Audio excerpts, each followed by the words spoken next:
Hello dear friends and welcome back to my channel. The spring is truly here. We still get some low temperatures every now and then, but the garden is coming along quite nicely and my seedlings are doing really well. Life at my cottage has been very busy. Mom has undergone some treatments, so there were quite a few trips to the hospital, but the treatments help her more than expected, which is awesome. I have also managed to finish some of my to-do list jobs in the kitchen, and I went to some events where I recorded more footage for you, mainly about our Easter and May the 1st traditions, but I'll share these with you along with some delicious recipes in my next video. And now, in the words of Miranda Hart, let's get on with the show.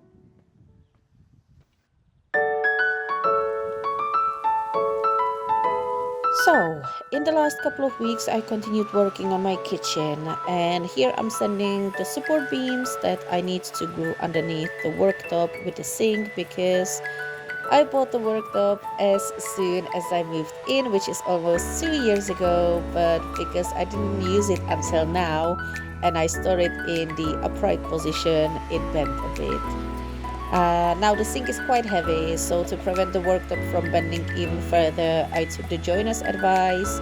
I got a long wooden beam from my neighbor. I cut it to measure, I sanded it and painted it, and I have two lengthwise beams and then two shorter ones to put across underneath the lengthwise ones.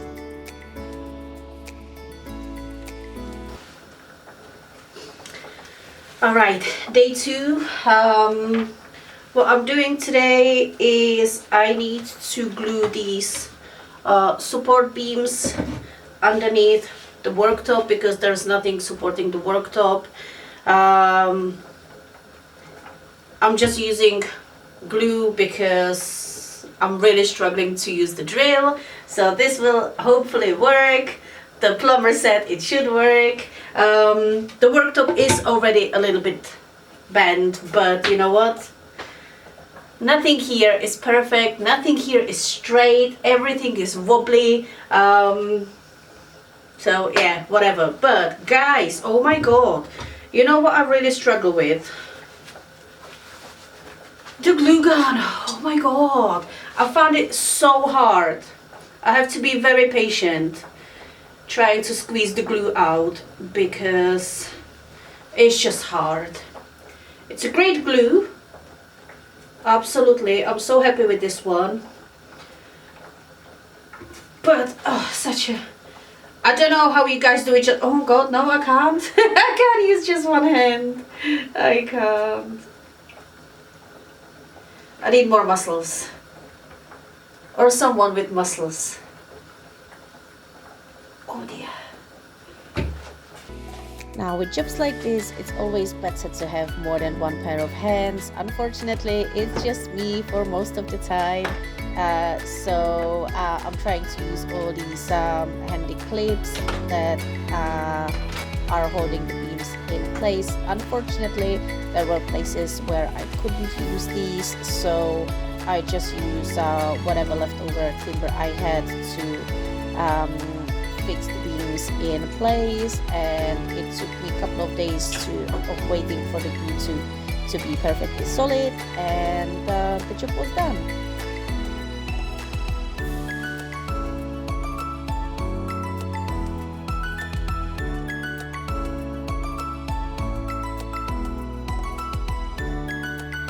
So here I wasn't entirely sure what to do about the gap between the wall and the worktop because neither the wall nor the worktop are perfectly straight.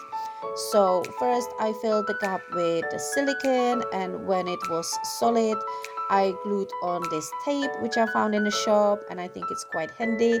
It comes with the glue on already, but the glue just wasn't strong enough, so I used the normal glue that I used everywhere. It was a bit of a fiddly job, but I think it was worth it. I think it looks actually really nice, and it was worth the time.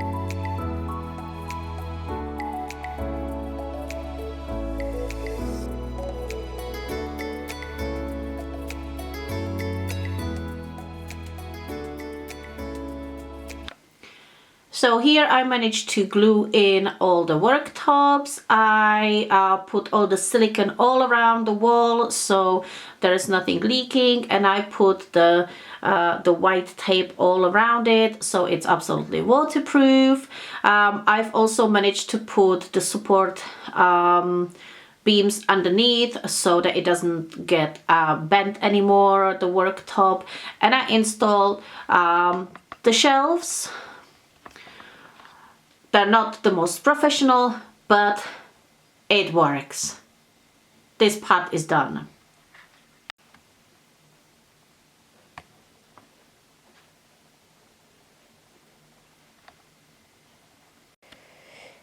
Okay, here in this part I just glued the worktop and put the tape around it, put some silicone around it along the wall, and I put in a couple of light curtain rods because right here I'm gonna put some very narrow shelves, and they will work well for things like the cutting boards or just little bits and bobs. And here I've got the worktops glued into the place. I still need to put the rest of the white tape around it, but that's a few minutes job. And I need to fix the paint on the concrete pedestal. And other than this, I'm actually basically done.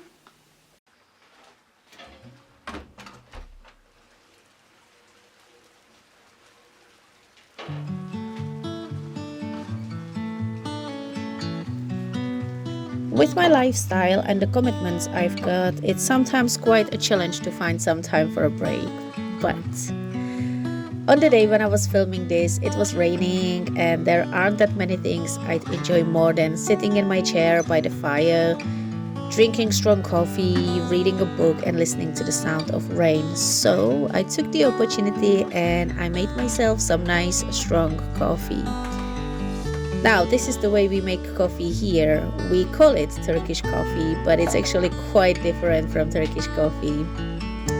And to make it this way, it's a little bit old-fashioned these days, but for me, it's still the most delicious way.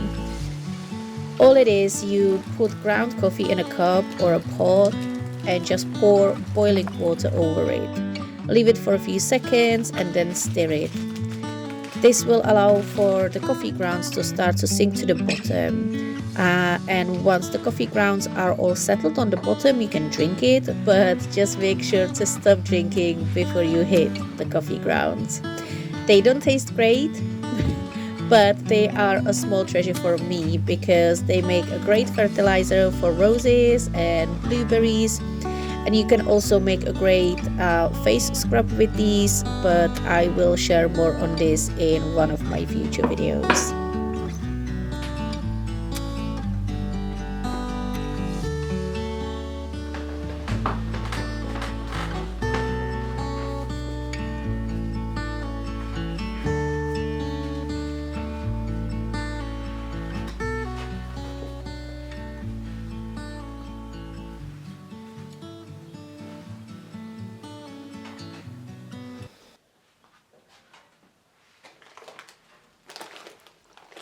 Now, before anybody comments on the insane amount of seeds I've got, I have zero self-control. I openly admit that. I have zero self-control.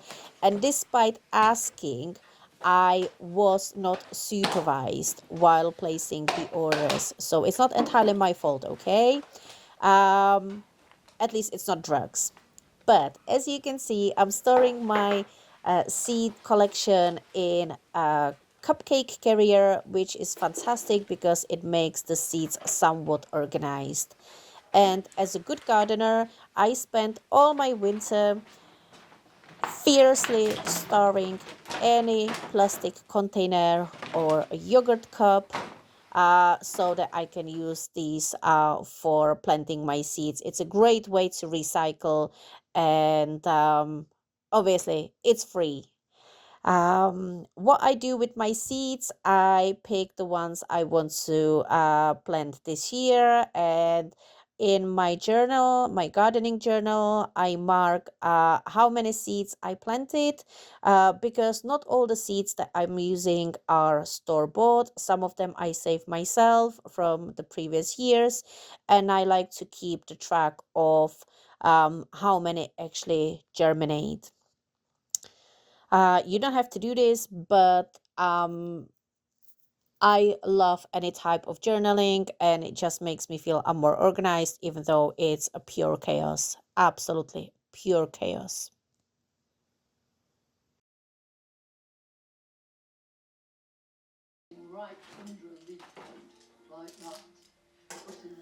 Now to start my seeds, I'm using just the normal compost. You can use the one that is specifically made for starting the seeds, but a normal compost is okay too. To mark my seeds and seedlings, I'm using the markers I used last year from the blinds from my parents' house. Again, another great way to recycle things, and you can just use the normal permanent marker to write on these, and they will last forever.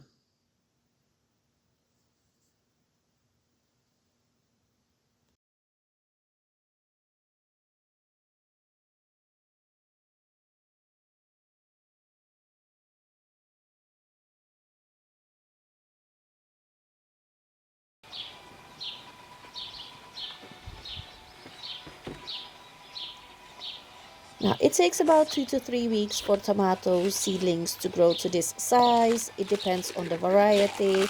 And now it's time to separate them, and you have more options here. You can decide for the paper cups if you want to. You can make them out of newspapers or old paper shopping bags. There are many videos on YouTube how to make these. I use plastic cups every year, and if you store them away from the frost over the winter, they will last you many years. For me, these are just more practical because with the amount of seeds I'm making or using, I would spend probably half of the spring making the cups. What you need now is to fill your cups with compost. I'm using again the same one as before, and try to make the hole as deep as possible because sometimes the seedlings can get a bit laggy. That's not a problem. Just bury them to the very first set of leaves as deep as possible, and they will grow nice and strong. Don't forget to water your seedlings regularly. You can add some fertilizer at this point already.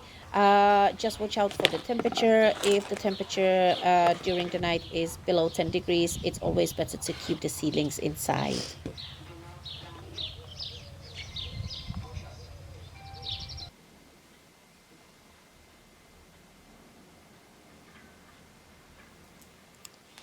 And before I say goodbye for today, I'll share a cute little recipe with you, and it's a recipe for a violet sugar. All you need is a granulated sugar and a handful of violets. Separate your petals from the green part of the blossom and just add sugar. If you have a food processor, it makes your job much easier. I don't, and I cannot find my pestle and mortar, so I'm using the round part of my roll-on deodorant. This way there will be a little bit of the petals left. It won't be completely smooth, but I don't think it matters. What you need to do after this is to get a tray with either a newspaper sheet or some napkin to let the sugar dry out, to let it absorb all the moisture, and then you can store it in a jar for as long as you need. So, thank you for watching till the end, and I hope you enjoyed today's content. In my next video, I'll share my favorite Easter recipe. I'll show you how to make a daisy syrup, and we'll talk more about gardening and the progress in my kitchen. If you're new here, please consider subscribing, and if you like my videos, I'd really appreciate your comments and you sharing my videos with your friends. So, thanks again for watching, and I'll see you next time. Take care. With lots of love, Lucie.